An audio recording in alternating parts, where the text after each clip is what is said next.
Friends, I remind you. Because of censorship, we can't publish much about the royal family here. For this reason we publish in the Telegram channel. There is no censorship. Link to Telegram in the description under the video. Prince Harry and Meghan reveal bitter split from royal family in Netflix documentary. Prince Harry and Meghan, the Duke and Duchess of Sussex, have detailed the breakdown of their relationship with the British royal family in the final episodes of their controversial Netflix documentary.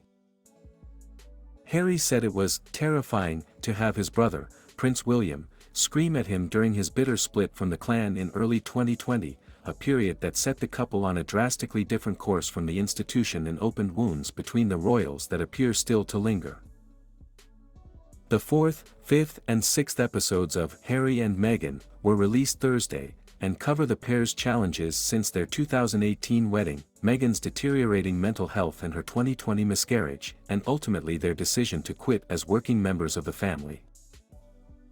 Harry said he initially asked for a half-in, half-out arrangement, where Harry and Meghan would have their own jobs but still work in support of the Queen, during a crunch family meeting.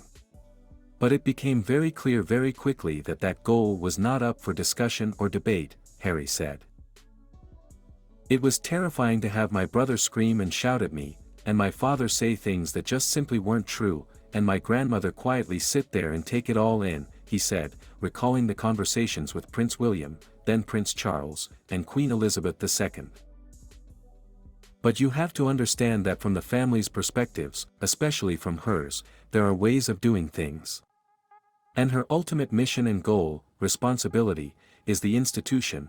She's going to go on the advice that she's given, Harry said.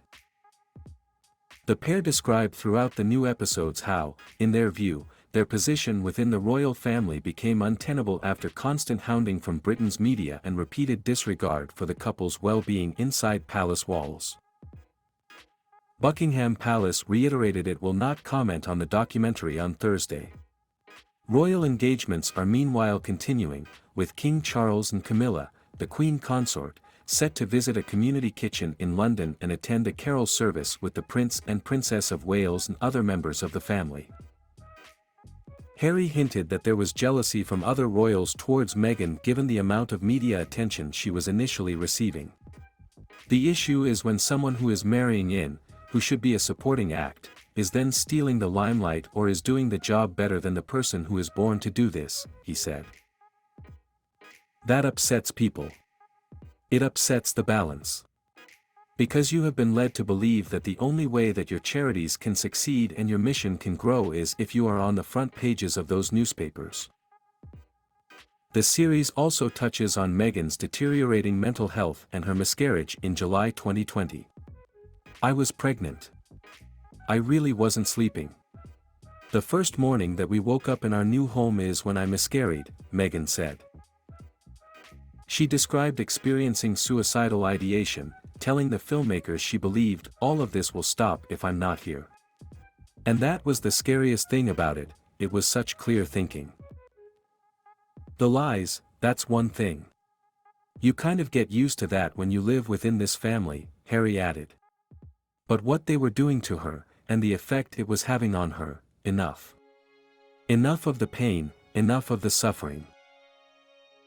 I just did everything I could to make them proud, and to really be a part of the family, Meghan said in the fifth episode, speaking of her relationship with the other royals. And then the bubble burst. I realized that I wasn't just being thrown to the wolves, I was being fed to the wolves, she said. A family and business in direct conflict.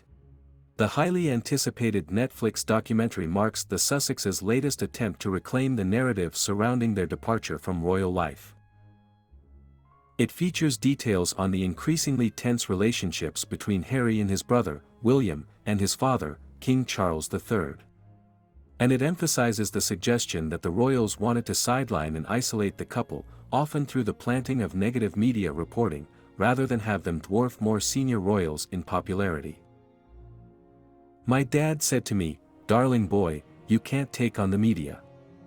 The media will always be the media," Harry said, describing the palace's relationship with news outlets as a dirty game.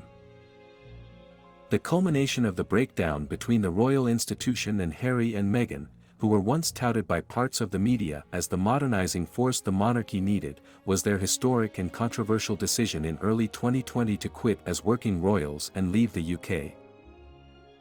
Harry said he spoke to Queen Elizabeth II and arranged to meet her, with Meghan, before that split was finalized.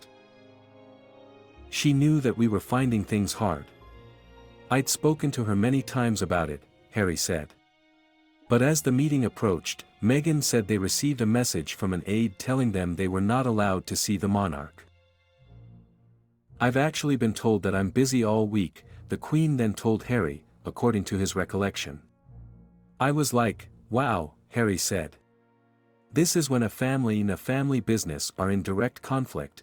Really what they're doing is blocking a grandson from seeing his grandmother," added Meghan. The couple were critical of the Queen's aides but were complimentary of the late monarch herself, who died aged 96 in September, shortly after filming concluded for the series.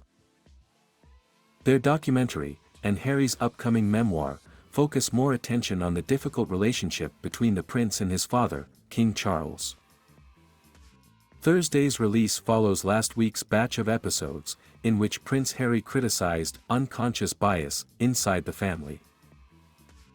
It remains to be seen whether the venture will enhance the reputation of the couple as they look to sculpt their post-royalty personas.